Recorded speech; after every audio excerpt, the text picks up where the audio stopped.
أكدت مجلة جون أفريك أن هيئة موتسيبي أجلت تحديد موعد الإعلان عن البلد الذي يحتضن كأس إفريقيا 2025 من 16 مارس برواندا بمناسبة المؤتمر التنفيذي للفيفا الذي سيشهد إجراء الانتخابات التي ترشح لها فقط أنفانتينو. وحسب نفس المصدر فإن الكاف لا يرى الملف مستعجلا على اعتبار أن سنتين تفصلان عن موعد تنظيمه. وخرجت المجلة إلى أن الكاف ينتظر تقارير لجان التفتيش لشركة التدقيق المسؤولة بعد زيارة البلدان المتقدمة لاحتضان هذه البطولة، وهي المغرب وجنوب إفريقيا الجزائر والملف الثنائي البنين ونيجيريا من أجل الحسم في أحقية المستضيف.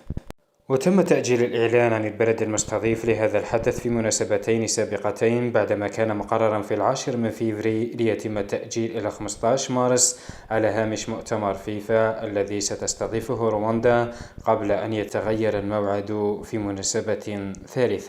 إن أعجبك الفيديو لا تنسى الإعجاب والاشتراك في القناة.